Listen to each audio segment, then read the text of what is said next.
we go ahead and, since Steve is so popular, we just jump right in and We're going to jump right in with start Steve, talking to Steve Okay. because there's so much information, there's so much content there. And last time, we figured that we probably could have done a 3-hour show with him very easily. Oh, yeah. So why don't you introduce to our audience Steve, tell us about him, and we'll have him come on.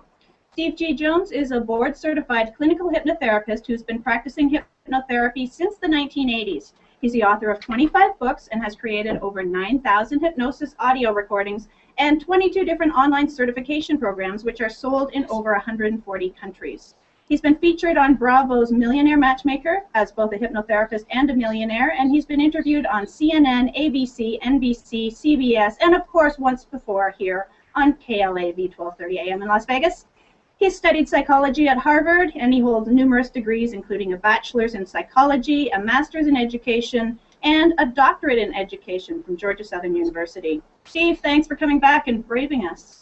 Well, thank you. Good to be here. Welcome back, Steve. Glad to have you here. So in the intro there, I mentioned that Al Gore, you told me just a few minutes ago that he's an Aries. Yes. And what does that have to do with Al Gore being vice president? What does that tell you? Because I know in conversation, yeah. You know what it said?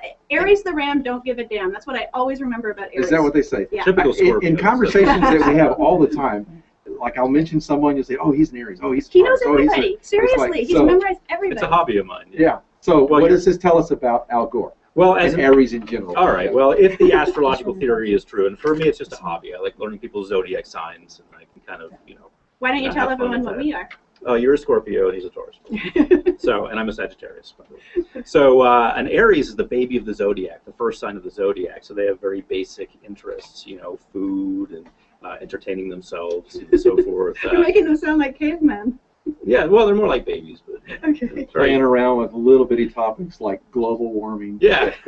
But well, at the same time, you know how a baby just wants to get down to business. It's either time to eat or time to go to the restroom or time to sleep. Yeah. That's why Aries is. They get right to the point. So if you ever want an honest answer, a straightforward answer from someone, go to an Aries. They'll just tell you like I it have is. experienced that. You're right. Really? Yeah. They don't care about your feelings or anything. They just Yeah, want you to Aries know don't the give best a way damn. to do something. There you go.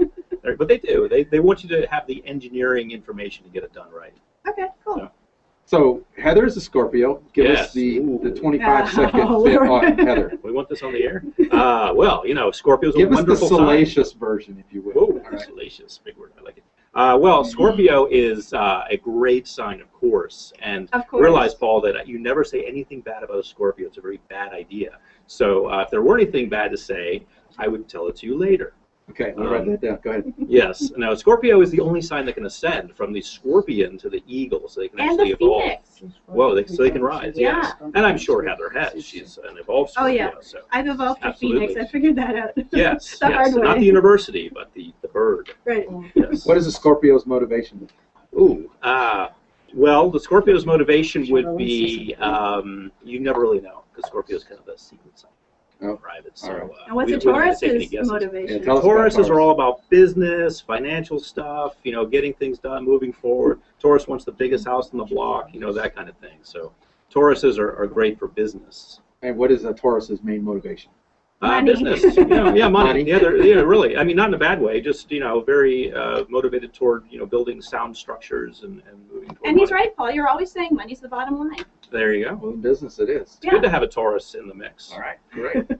Now we know about the 3 signs here in this. What is your sign again? Sagittarius. Sagittarius. Wonderful sign, Paul. Wonderful sign. I'm certain. We're all about learning. That sounded so 1970s, didn't it? What? What is your sign? What is your sign? What's your sign? Come here often. Yeah, exactly. Like another drink. Hey, what's the 22nd bit on Sagittarius? Sagittarius. Oh well, we're all about learning and expanding the mind. So we're all about learning new stuff. And that makes sense. That's what you do. It Yeah. does make I sense. learn new stuff. That's why I've been in school for most of my life. Professional student. That's right. So we're going to talk about this topic of neuro-linguistic programming, or NLP. And I recall in the last show we defined it as the science of, I'm ad-libbing here, the science of arranging thought patterns in your mind to create a certain behavior. Right.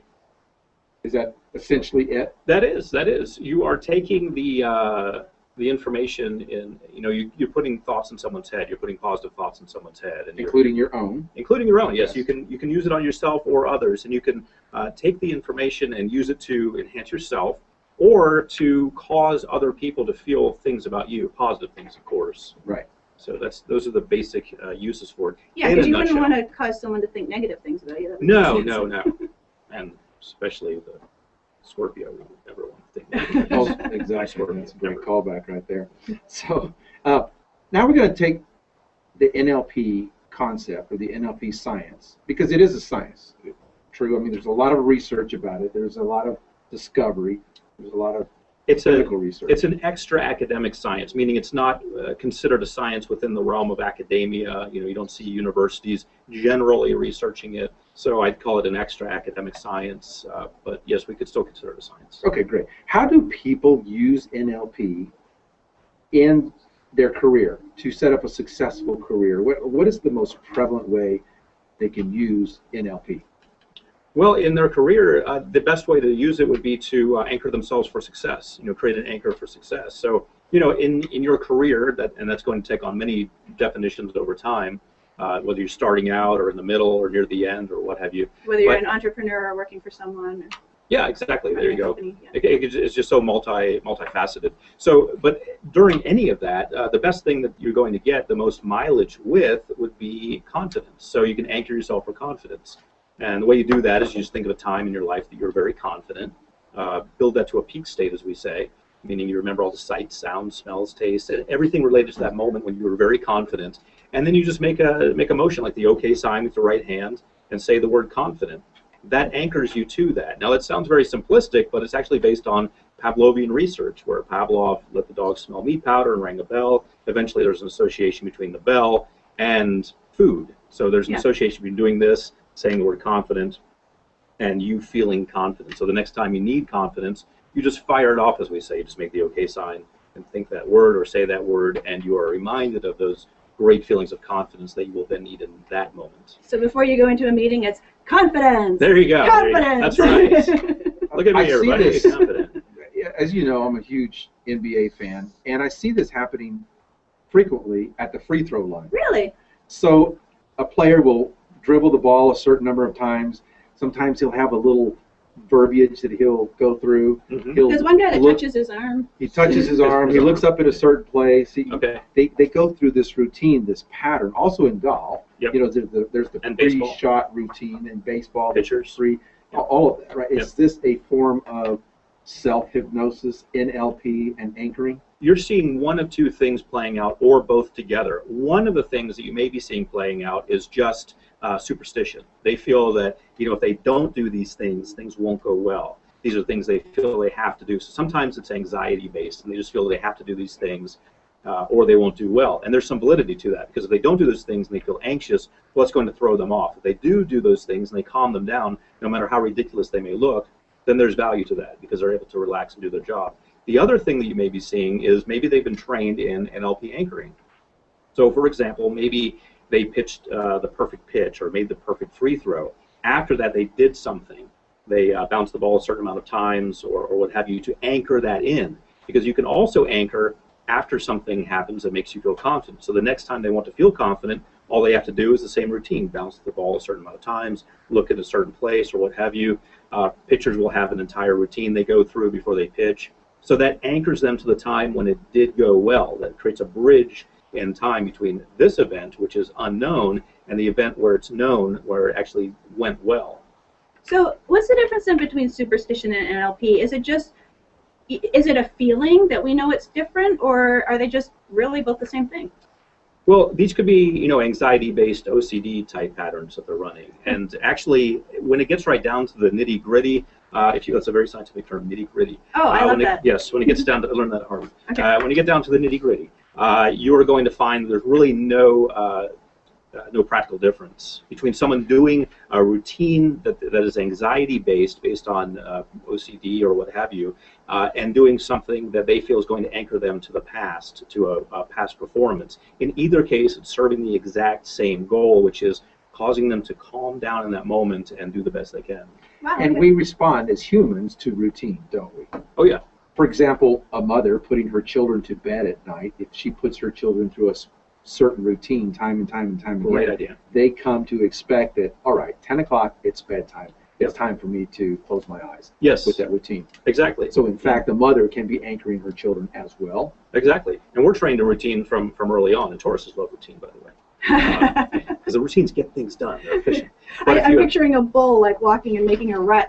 yeah, there you go. Hold on here, that's not in my bullet point. Let me add I'll put that in. That's number 42. Go right ahead. Yes. Well, if you have a routine, we're all trained to routines from early on. You know, the lunch bell, the PE bell, the first period bell, Oh, second we're period all just bell. Pavlov's dogs. Yeah, we are. We're well organized, and we respond well to that. So we live a life of organization. Stop at the red light, go at the green light, pay your taxes on April 15th. You know, we're all You're trained making with us sound routine. like robots or something. Yeah, we kind of are, but Taurus can relate to this. It's more efficient, so you can have time for work, time for play. Everything's more organized that way. That is true in my case. When it's time to work, it is time to work full on, full bore, full focus. Nobody's going to get in my way. And then when that's done, it's like a light switch turns off, and then I want to play. Yeah. I don't want Paul, to did think you used to have a about that mullet? other stuff. I bet you had a No. mullet. No, I didn't have a mullet. Business in the front, party in the back. There you go. But that is true. Like in my case, the light switch can go on and off Yeah. pretty quickly. Right. With regard to failure, though, let's just take your example of the athlete and his superstition or even his self-anchoring, and he doesn't make that free throw, or he doesn't make that golf shot. Or in the case of a business professional, they don't make that sale, or they experience a setback or a piece of rejection. Or they totally die on stage doing the speech. So is there another level at which these individuals can reframe, reshake, retool immediately upon that initial setback to get right back on track? Say, for example, the next free throw or the next sales call. Does that make sense? Yeah, there are a number of things they can do, and athletes are highly trained in all of it. You would be amazed at the level of sophistication that's used in coaching these days. It's phenomenal. But one of the best things to do is to, first of all, it depends on what they want to do. One of the things they can do is to rinse and repeat. Okay, it didn't work that time. I did my routine. I bounced it 6 times. I looked up to the right. I shot. I missed. Now I'm going to do it again. I'm going to do it. I'm going to focus more on it this time. I'm going to bounce 6 times, look up to the right, shoot, and hopefully make it. The other thing is they can have a backup that they use. Okay, that didn't work. Now I'm going to my backup anchoring, which may be a completely different routine that they do. Some way that they've anchored themselves just in case this happens. So then they can change it up a little bit. They can do a different routine and then shoot it. Most athletes, however, will dismiss that first failure as okay and just that they weren't that into it, and they will just rinse and repeat, as I've said. They will go ahead and repeat the routine and then go I for it really again. like that from a business perspective, because every day in the business world, an entrepreneur experiences setbacks. Yeah. He thought he was going to get up in the morning and have a certain set of things that were going to get accomplished. He was going to make a certain number of calls, a certain number of leads. He was going to do a certain number of activities that would produce results. Right. And then stuff happens. Life. And so Life gets in the way. he rinses and repeats. I never heard that term before. So rinses and Harvard. outside, Harvard, It's fourth on, year. it's on the shampoo bottle, Paul. Okay. If you ever read your In our shampoo Outside bottle. of the kitchen, all right? But, or the bathroom. Yeah, So- you shampoo in the kitchen. I Okay. did. But so the Or rinse efficient. and repeat, or the re-anchoring, Right. or the backup anchor is what I really like on that particular comment there. Yeah, it's very helpful. And you've got to understand that in business, let's say you do 10 calls and you mess up, we'll say, another sophisticated term, 8 of them, and you only make 2. That's considered a successful day. That's good, yeah. But in free throws, that's considered your contract is in jeopardy now. If you Okay. miss 8 out of 10 free throws, you may not get another contract. So it's a completely different level, a completely different set of circumstances, and the requirements are different and actually higher in sports. So they've got to have something they can go to. It can be a numbers game in business. That works great.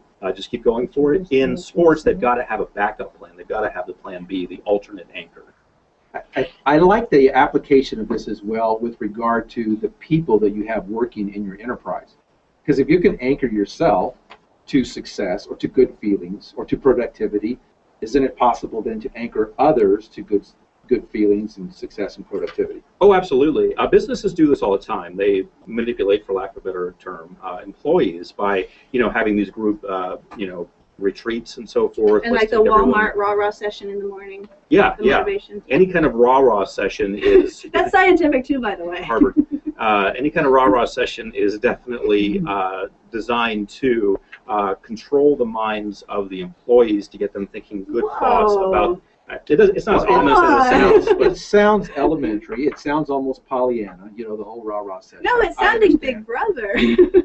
But it's effective. Walmart was started by an Aries woman. Just Oh, okay, There you we're go. back to the areas. But it's effective. I It's mean, baby. if I have just let's just say I just have 5 people working in my office, right? Okay. And I walk in every morning with a big smile and I glad hand everyone and pat them on the back, and I do that consistently for years and years and years, and set the mood of the day at the front end of the day. That is an anchor, isn't it? It is. And- It is. And the productivity rises as a result. Theoretically. Now, if they resent that, and if they look at it as plastic, then that's actually going to work against the process. Well, that's the case with all of us, right? It's, in other words, if there's ill manipulation involved, or if there's not Right. authenticity involved. You might not But- know, Paul, because you might be authentic, but let's say one of your employees is a woman and you touch her on the shoulder, and she might have a background that, like, to her, it's like, That's ugh. a negative. Well, then you have Yeah. a lawsuit. On your hands. Well, you'll find he that out touched real my quick. shoulder.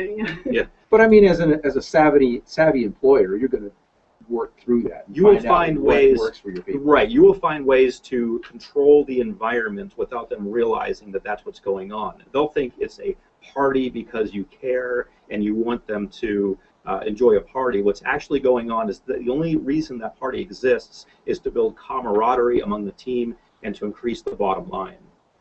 Otherwise, there wouldn't be a party. The company's not going to put on a party just because they like parties or they like people. And I'm not talking about any company in particular, by the way. We're not talking about Walmart or any particular company. We're talking about psychological theory as applied to business in general. But it's okay if you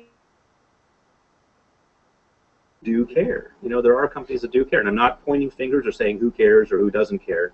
Some companies do care. Walmart may very well have that behind everything. They actually do care, and I hope so.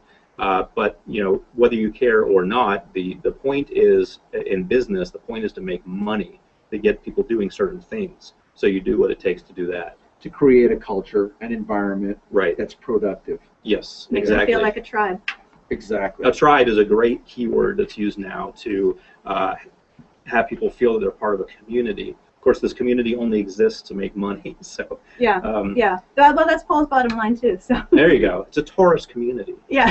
It's a Well, beautiful this is a utopia. fascinating topic. I'm glad we've gotten into this topic so far. And when we come back in a moment, we're going to talk more about the self-hypnosis, self-NLP, to really set oneself up for success and to overcome fears and to reach your goals and mission in life. When we return to the Paul Montalongo Get a Grip Business Radio Show right after this message.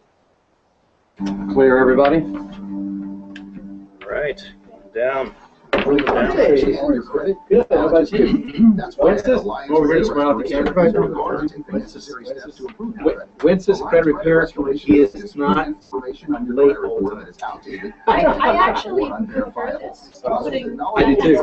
Yeah, this is good. Offers a personalized approach and handles each client's file. Very natty. It is easy. Right before Credit 6 scores p.m. hold we you do it. back. Visit That's a good new AllianceCreditRestore.com. format. So We we'll- accidentally just came upon. Yeah, we'll get you guys on like Updates about and one-on-one customer about, service. There's never been a better time to yeah. start living the life you deserve. When are we Don't filming? just fix your credit, enhance your future by calling Alliance Credit Restoration now at 702-834-8150. That's 702-834-8150. Oh, really? Or visit AllianceCreditRestore.com. Log on now and get your free report, the 7.5 most commonly made Can mistakes you of credit repair. try it from the back? Do we have time?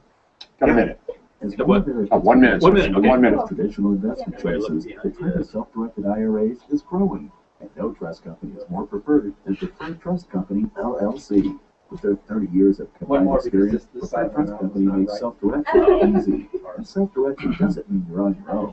Self-direction simply means that you have complete control. That was actually a Leo thing to say right there. 401k investments. And Jane's a Taurus, too. Trust companies with you. Oh, okay. Making money. Then you probably know what I'm talking about. You saw that. It was Coming like back a in little lower 30 than the bucks. side over here.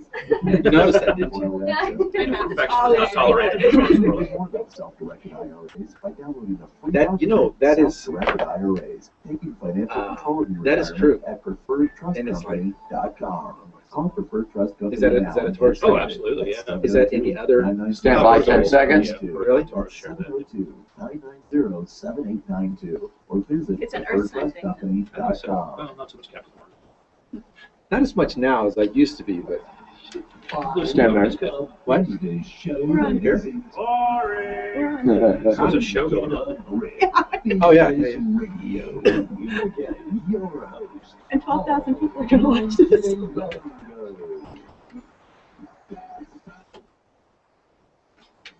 Welcome back to the Paul Montalongo Get a Grip Business Show, where the American Free Enterprise System is encouraged, endorsed, And it's hard out work. Where serial entrepreneurship is a way of life. And we talk about what's real, what's profitable, and what works in business. Our guest this afternoon is Steve G. Jones, hypnotherapist and an expert in neuro-linguistics programming. We've been talking about anchors and how to set up an environment of success with anchors and with Yourself and your people. yeah, what you call it? Peak state. Put yourself in a peak state. I like it. The question I have for you now is, how about your own person, ourself?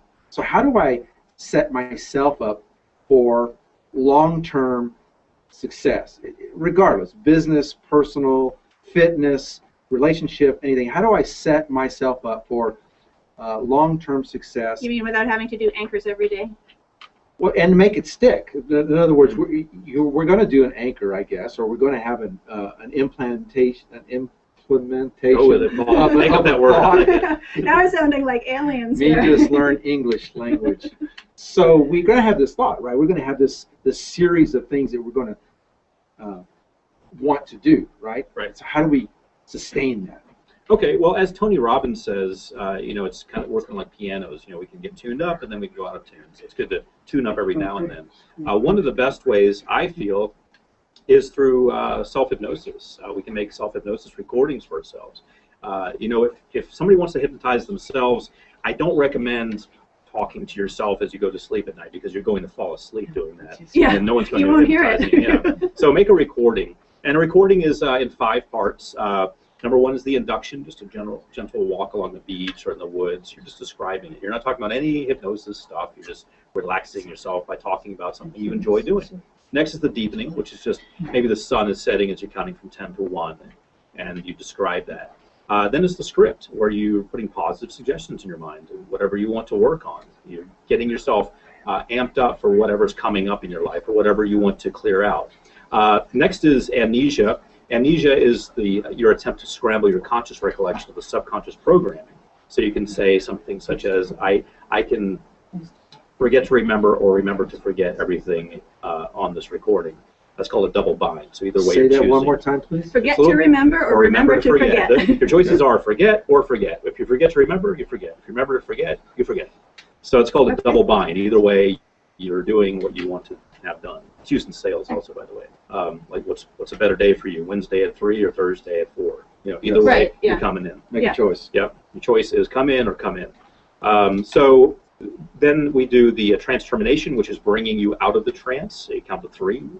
Typical 1, 2, 3, come out of the trance. Or you tell yourself you're going to drift into a gentle sleep and wake up in the morning. That's if you're making a recording for nighttime use. So again, your 5-part recording is the induction, deepening, script, amnesia, and trance termination. And just listen to that each night. You can make a new recording for yourself on a regular basis if you want. You have this laid out on tape or CD or something on your CDs and website. MP3s, yes. MP3 Yep. on your website. And CDs. So these steps right here, how long do they take? Induction would be about 10 minutes. Deepening would be about 2 to 5 minutes. Script would be about 10 minutes. Amnesia about 1 minute. And trance termination about 1 minute. So within the realm of 25 minutes, give or take, Yeah. you can pretty much hypnotize yourself to do anything. Exactly. Like, I want to lose 10 pounds. I want to run a marathon. I want to be Paul a month longer. So it seems like be a Taurus. it seems like the things in business that hold people back the most are, like you mentioned, fears, but specifically fear of failure, fear of success. It's the big fears. Will hypnosis work for those big overriding life fears, or are they only for little specific things? I think it works better for the big overriding ones, and I always start with confidence. You work on confidence first. That's the main thing you want to work on first, and then you go from there. So a lot of these things are based on a lack of confidence, and you have to think, well, where did that come from? Probably came from conditioning that we got early on. As Yeah. hypnotherapists, we don't spend a lot of time in the past. That's more of a talk therapy situation. But we do pay, heed to it by going back. Don't you have and to know cleaning what it you're up. dealing with? Like dig up enough to say, okay, now I know what I need to get rid of? It helps, and that's where you get into going into a hypnotherapy office. I sell recordings that are, canned sessions designed to hit the highlights, what most people deal with. If you really have something that you feel needs to be picked apart, go into a psychiatrist office or a psychologist's office or a hypnotherapist's office, talk to them about what's going on, and get a recording or a session that's tailored more specifically to you. So these 5 steps here, they appear to me, and now I'm speaking from a Taurus point of view. Oh boy, oh boy. We're going to make some money now. Since you went, Okay. Let's sell them. since you went there early, okay, they seem to be a methodical, step-by-step process that I can go through to set myself up for a prearranged thought in some area. But does that sound right? Well, that's dictionary. I love it. Yes. Okay, good. What So- he said. Yeah, what I said. So what's the shortcut? That's the Taurus in me. Like, just give me the piece. It's not short enough. What's for the you? shortcut? Good Lord. Forget 5 steps, let's go to one. Shortcut is sleep, and you're changed. We can do instant inductions, but those are more for stage hypnosis. That's pretty short, Paul. That's pretty straightforward. But if you want it even more boiled down than that, then you can just make you can write affirmations for yourself and read them a few times a day. That's going to save you from having to make a recording. Okay. And I want to go even a little bit deeper on this boy. and talk about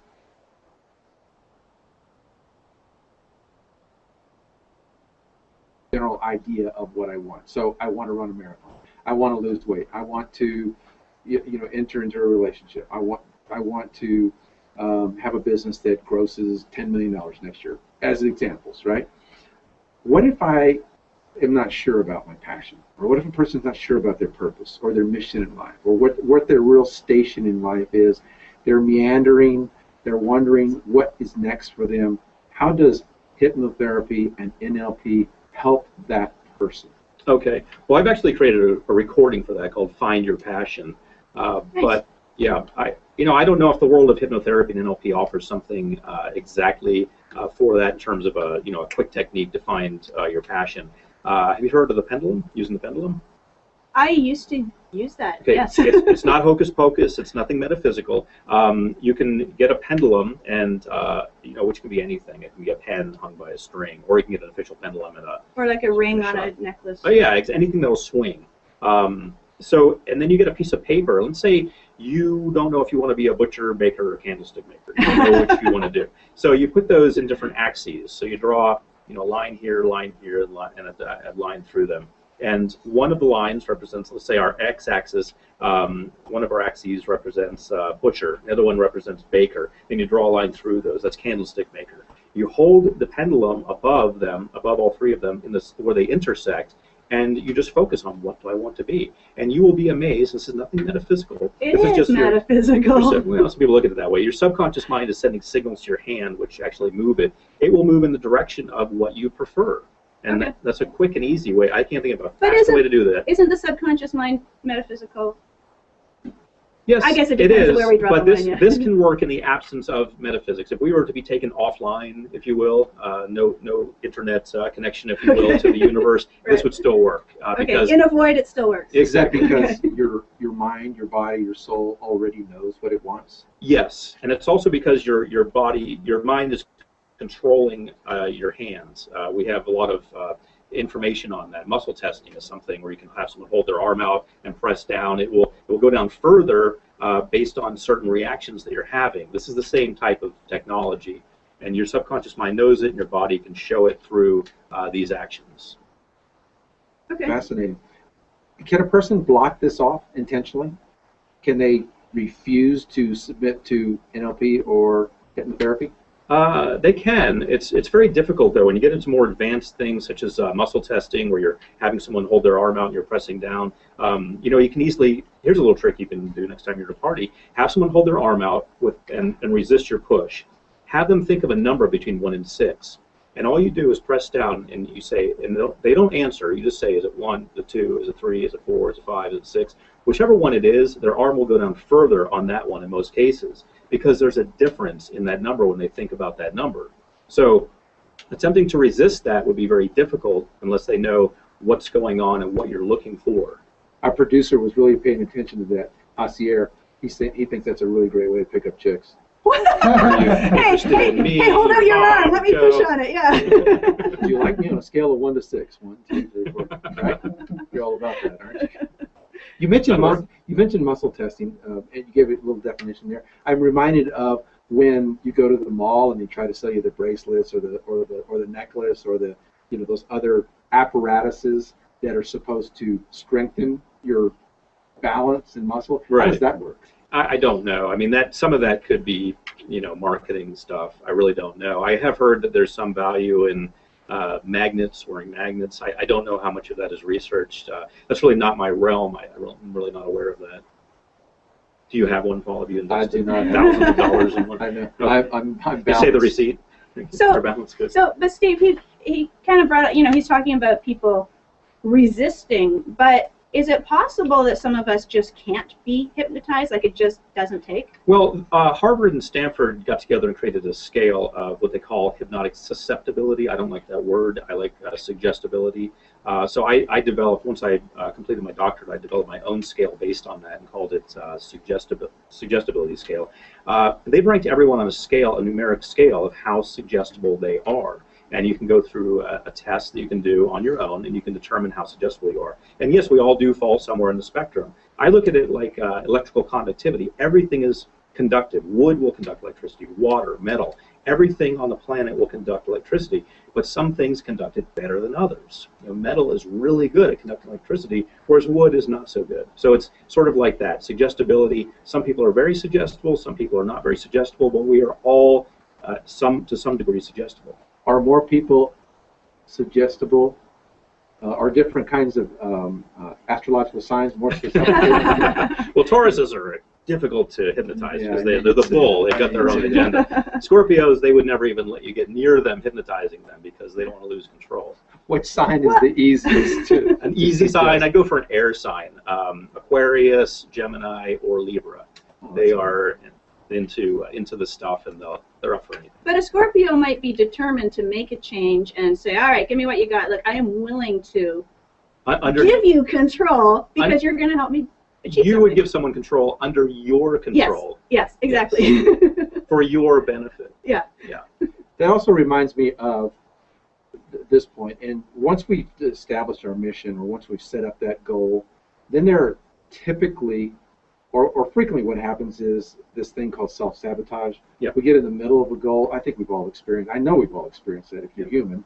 We get into the middle of a goal, or we get into the middle of an achievement, and we say to ourselves at a subconscious level, I don't know if I can do this. I don't know if I can finish this. I don't know if it's worth it. I recall years ago when I started running marathons, I started to get up in my mileage and starting to run 16, 17, 18 miles. And at one point I said, why do this? Who am I trying to prove this to?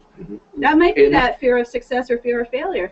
I don't know. It was probably both. Yeah, both, could be both. because I had not run that full 26 yet, and I just got back to my house. I remember sitting in my garage and just going, okay, just relax. You made this goal. You made this commitment. Just do it, and you'll feel great on the other side of it. I had to have this little conversation with myself, right? But at the moment, I did feel that self-sabotage set in, and of course, once you're finished with the goal and you accomplish it, then everything's okay. But lots of people right? give up their goal like when they're almost there. Yeah, and that's a lot of times that's a sabotage pattern because they don't really want what they're after. Okay. Weight loss is that way. Maybe they got attention from the opposite sex when they were younger that was really inappropriate. Well, now gaining weight can cause them to not be interested in that person anymore, and so there's a payoff, as Dr. Phil would say. Yeah. Okay. Having money, maybe they were told from an early age that rich people are bad or evil or they're jerks. So Money having is the root of all evil. Yeah. Yeah, exactly. So they feel that that's bad and they don't want it. So they consciously think they want it, but subconsciously they think, oh my goodness, I'm a bad person if I'm rich. So you better mess that up. So they start taking all these actions. They start spending money that they shouldn't spend. Maybe they start gambling away their money. They start doing things that lessen their money so they don't become that bad person.